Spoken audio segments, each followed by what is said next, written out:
We walked in, ordered a coffee and cake on our joint bank account. We sat at a tiny table for two. The cafe was completely empty. No other customers, dozens of seats. As soon as staff realized she wasn't eating or drinking, they told her she must wait outside while I had my coffee alone.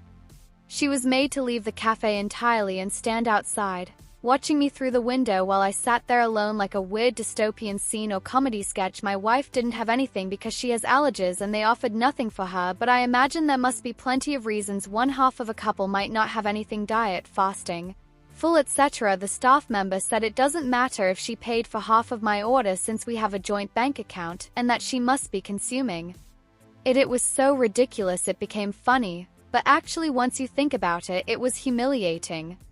Needless to say, I left. They refused to refund me. I didn't drink the coffee. Never again. This happened recently at Mint Cafe in Acton. Perhaps a little more troubling is that over 70+ negative reviews have been deleted from his Google Maps listing in the last 48 hours. So if you click sort by recent, it shows no negative ones at all anymore. Neither mine or my wife's. I appreciate Redditors trying to help out, but I'm not sure there's much point since he apparently has power over Google Maps reviews. If he spent half his energy improving customer experience instead of silencing honest reviewers, he wouldn't need to worry about negative feedback in the first place. If he's going through something personally, I wish him well and hope his life improves, but I absolutely stand by everything I said. It all began on a quiet Saturday morning when Jason Carter, a 35-year-old software engineer, and his wife, Michelle, decided to visit one of their favorite local coffee shops in the heart of downtown. The cafe, known for its artisanal lattes and cozy ambience, was a regular hangout for the couple, offering a place to unwind after a busy week. But what was supposed to be an innocent and relaxing morning soon spiraled into a public dispute that left many questioning the motives behind the cafe's actions. According to Jason, the issue started when Michelle entered the cafe alone to save a table while he went to order their drinks. As Michelle settled into a seat by the window, a staff member approached her and informed her that she could not sit there unless she made a purchase. This, Jason claims, was a routine interaction that most customers would encounter. However, what happened next is what has caused an uproar. After Michelle made her purchase and Jason joined her with their drinks, they attempted to sit together. A different staff member then allegedly approached their table and told Michelle that she was not allowed to sit with Jason. When Michelle questioned the reasoning behind this request, she was reportedly told that single customers are not allowed to sit at tables meant for couples.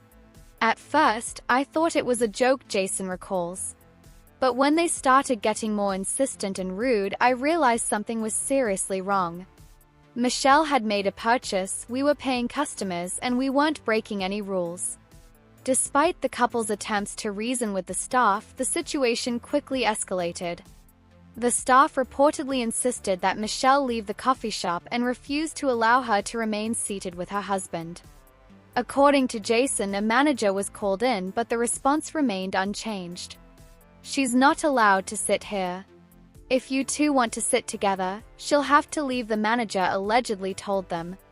Jason and Michelle were taken aback by this response, as they had never encountered anything like it before. "I've never heard of a cafe having such a strange rule," Michelle said.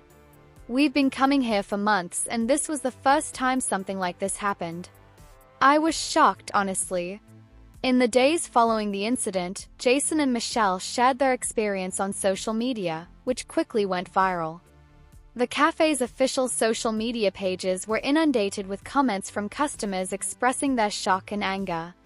Many questioned why such a policy would exist, while others criticized the staff's behavior toward paying customers. Initially, the cafe remained silent, not offering any public statement or explanation.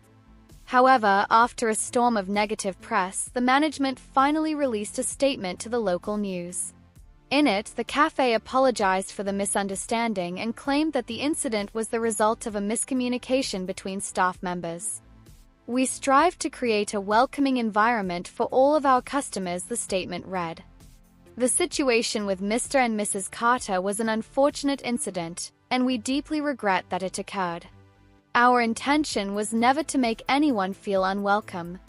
We are currently reviewing our staff training protocols to ensure that this kind of situation does not happen again. The apology, however, did little to quell the backlash. Many people pointed out that the cafe's explanation seemed inadequate, given the nature of the encounter. Critics argued that the staff's treatment of Michelle went far beyond a mere misunderstanding and that the situation reflected a deeper, perhaps systemic issue with how certain customers were being treated. Discrimination or just a misunderstanding. While the cafe's response suggested that the incident was a simple error, questions linger about the underlying reasons for Michelle's expulsion. Jason and Michelle have both stated that they believe the treatment they received was discriminatory in nature. At first, I thought they were just making a mistake, but the more I think about it, the more I realize that something doesn't add up. Jason explained it felt like they were treating Michelle differently because she was a woman sitting alone. That's not something I'm willing to just overlook. Others who have followed the story online have also suggested that the situation could reflect broader societal issues regarding gender, social expectations, and how women are often treated in public spaces. Could this have happened to a man sitting alone at a coffee shop? One commenter wrote on Twitter. Would they have been asked to leave or been told they couldn't sit with their wife or girlfriend? I don't think so. Another social media user pointed out that the cafe's policy, or at least the way it was enforced, seemed to suggest a larger issue with how businesses approach single individuals versus couples. Why was there even a policy like this in place to begin with? One commenter asked. It feels outdated and frankly a little patronizing to women who just want to sit and enjoy a coffee on their own. Despite the growing criticisms, some customers came to the cafe's defense, arguing that it could indeed have been a miscommunication or even a misunderstanding on the part of a few overzealous staff members. It's possible they were just trying to keep the tables free for more customers, one person wrote on Facebook. I don't think it's necessarily about discrimination, but it's certainly an odd way to handle things. Customer outrage and the power of social media. As the controversy continued to unfold, it became clear that the situation had touched a nerve with the public. Jason and Michelle's initial post on social media received thousands of shares and comments, with many former patrons of the cafe vowing to boycott the establishment in protest. I've been a regular at that cafe for years, one former customer wrote. I won't be going back anytime soon.